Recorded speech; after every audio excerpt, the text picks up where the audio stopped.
Hello, I'm Stephen Coates and welcome to my studio here in Sheffield. As many of you know, I have posted quite a few videos on YouTube and most of these are quite long with lots of information about the whole painting process. Most people want to sit down and create a whole painting but often forget that practicing and doodling can have a dramatic effect on skill level. So I wanted to show you a few exciting exercises you can do with watercolour paint that only take a few minutes. So I hope you will enjoy having a go at some of my quick-fire doodling sessions. Well, hello, and today I want to show you how to create a very simple woodland scene with a really strong sense of light coming in from the left. It's a really nice woodland doodle. I'm going to show you the palette first. I've got some ultramarine here and light red, which I've mixed to create a really thick and quite strong deep purple or plum colour, and I've got a little bit of raw sienna and burnt umber on the palette. Now these are at the moment undiluted. So the first thing I'm going to do is just create the impression of a foreground area. I'm just going to use the mini hake, which is this small, or hake, however you want to pronounce it. This is my little goat hair brush. I'm just soaking that. I'm just going to pick up some of the raw sienna. I'm going to go straight onto dry paper here. So I want it to look like there might be a little bit of a sort of path coming through this lower part of the forest floor. So I'm going to do that quite pale there, and I've left a few white patches. I don't want to put too much colour on here because later on when I put some shadows on, I want it to look like the sun's catching the ground. So I've just touched into a little bit of burnt umber. The brush isn't ridiculously wet at the moment. It's sort of dryish, which is allowing me to sort of scrape this on, leaving little patches of white here and there. So as you can see, I'm trying to leave that area in the middle a little bit paler. Let's put a little bit of slightly stronger paint on down the sides. Again, I'm trying not to create anything too specific here, just something fairly impressionistic. A little touch into that plum colour. I want to introduce a little bit of that as well. Just sort of bobble the brush around a little bit, and it'll just give the impression of a few darker bits, especially coming down the sides here towards the edge of this, where this lighter pathway is through the gap in the trees. And I think that will probably do for the foreground. I just need a little bit more paint there. I haven't quite got up to the line. I'll just use a number 6 for that. We'll just put a little bit more raw sienna in here. And I think that looks pretty good. I think that'll do as a base. So that needs to be dried now. Now normally one would do a sky or background first. I've chosen on this occasion to do the background following the foreground area, and you'll see why in a second, because what I want to do is I want to create the impression that there are some trees way over in the distance on the other side of this lump of land, and they are going to bring out the top edge of this land in front, because I'm going to make sure I do those a lot stronger. So again, using the mini hake or hake just to wet the area of the paper above, and I've left it just short of that drawn line there. So I'm going to put some raw sienna into the sky on this side so that it's really quite pale. So I want the light to look like it's coming in from this side. So if the sky's a little bit paler over that side of the picture, it might look a little bit more realistic. So this is the plum colour, and as you can see, I'm just sort of flicking the brush around, just introducing some slightly darker paint coming in from that right hand side, and that will do for an area of sky. But I want this row of trees in here, so I'm going to switch to this foliator brush, which is a specialised brush for painting foliage, and I'm going to go straight into this plum colour. Let me just show you what I'm doing on the palette. I'm holding the brush flat down and stirring it into the plum colour. Now this is still damp, so any trees that I create now in the background will be sort of blurry. They'll go quite pale. So I'm going to have them a bit higher on the left.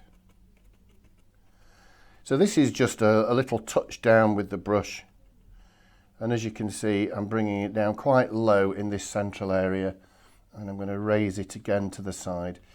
This just adds a little bit of depth to the picture. It gives me a sort of focal point here between the trees. So I don't particularly need to overwork that, just put a little bit of paint in. I'm going to just strengthen that now. I'm going to get a little bit more on the brush and darken that now towards the lower area of these trees. And then I'm just going to switch to a round brush, my number 6, with a little bit of this plum colour in. And I can just sweep this down to the line that I drew, and you can see that darker paint is bringing out the top edge of this land in the foreground. And of course we can actually use that paint to, let's put a little dip in the path there. Give that brush a scribble, and it just helps to distribute the paint without leaving a stripe or a line here. Just scribble it while it's wet, and it'll sort of cause the paint to flurry and fuse. Right, so I've dried that off, and to create this source of light from the left here, I want to make sure I've got plenty of light on the left-hand edges of these trees. Now, while I'm just going to do the one tree, and then I'll paint the others, and then we'll put some shadows in. While I'm doing this, let me tell you what it is I'm doing here. I'm using a 1/4 inch flat brush full of water, and I'm using the sort of firmness of this brush to scrub away the paint. And what's happening is the water is reactivating the paint that I've put on and turning it back into a liquid. And I can then use some kitchen towel to just dab that paint off. If you were using a cotton paper, such as Saunders Waterford or Archer's, the surface of the paper is much more absorbent and the paint will soak further in, and it's much more difficult to remove the paint. Also, if you just buy a cheap watercolour paper, real budget one, where the surface of the paper is not particularly robust, you'll find that will be equally difficult. So you need a wood pulp paper with a good hard surface to be able to do this, otherwise it just won't work. So as you can see, I've managed to remove all of the paint off the left hand side of these trees, and even on the dark areas where there was quite a lot of paint on the tree. So I'm just going to sort of use the eraser just to clean off the left hand side of the trees. I think it'll look a little bit better without that pencil mark on. There we go. And I've got on the palette a really loose puddle of the raw sienna. I've put plenty of water into this now, and if I just get a number 8 brush and fill that up with water, stir it in, you can see how loose that is. It's really milky, and I want this to be really fluid. The burnt umber is still here, look, and I've got my sludgy, thick puddle of that plum colour. So I fill the number 8 up with this raw sienna, starting at the top, and I'm going to run this down the length of the tree. I'll come up onto there. I'm just going to do this one tree, then I'll complete the others, and then we'll come back to finish the picture. I keep going back to the palette here to pick up more of this really loose raw sienna, and I'm flicking it up and down the length of the whole of the tree because I don't want any part of it to go dry. And I want to use the fluidity of this paint now to create this gorgeous effect of the curvature of the tree. So I'm just flicking the tip of the brush across that burnt umber. And I want that now distributing down the right-hand side of the tree. Let's get that a little bit stronger. Gently just flicking the brush down, look down that right-hand side, making sure that the tip doesn't catch the left-hand, extreme left-hand edge. And you should find when you do this, as is happening now, is that that burnt umber will just gradually ease and blur into that light raw sienna on that left-hand side. Let's get a little bit more of the burnt umber now, and I'm gradually building up the paint on this outside part of the tree. Let's put that branch in while I'm there. I can put some smaller, thinner, twiggy branches in a little bit later on. And you can see again now that's blending. Now here there's a bit of a line forming. All I've got to do is wash the brush, dab it gently on a rag just to get rid of the excess water, and that'll allow me just to sort of scribble over that just to encourage that blend.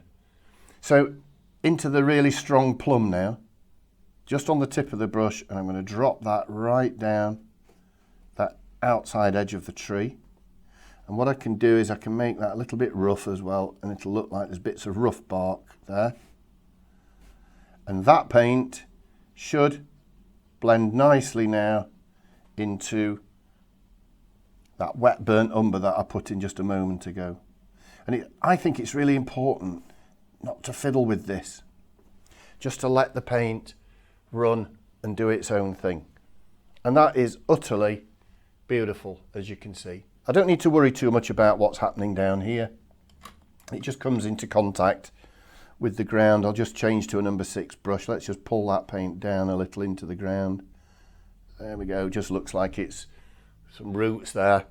So this tree's still wet, but I want to just carry on with the composition. I've got a rigger here, which is a size 2, and I'm just going to use the plum colour to put some branches on. And these want to be sort of really twiddly, natural looking branches. Flicking the brush around. I don't want to overdo it, but just some branches coming out of the larger branches higher up. And actually I'm going to show you something which I think really works for me, is I find it easier to paint these upside down so that I'm painting them towards me rather than away, like this, and I feel much more in control of them. And then we'll have one or two a little bit lower down as well. Let's have one coming out of there, just sort of passing through into that space.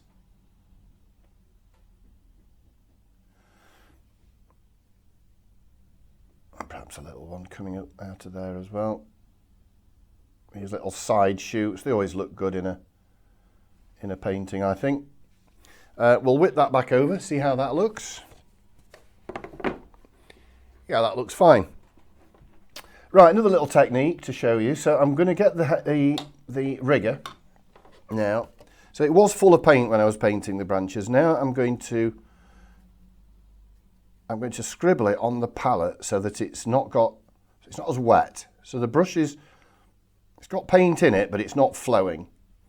And I'm going to hold the brush down really low.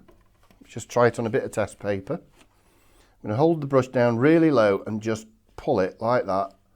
And you can see what the result of that. The paint just catches the bumps on the paper. And I'm going to do that on these trees here to create the impression of some bark. It's a fabulous effect, and it just makes the trees look so realistic. Well, I don't know if anybody's noticed, but during the process of painting those trees, I actually put a little blob, so I've got a little white patch in the sky here. So I'm just going to get some loose raw sienna with my number 6 brush. I'm going to just put another tree in there, look, a slightly more distant one. I'll just have that flowing up there, splitting there, so not too much detail on that. just a little bit of colour on there, a little bit of the burnt umber and a little bit of the plum as well, just to give that a little bit of shape. Maybe something coming out that side up there. There we are. So that's sorted that out. At the moment the trees look just fine, but there's no light in the picture yet. Even though the left hand side of the trees is illuminated, it'll be the shadows that make all the difference.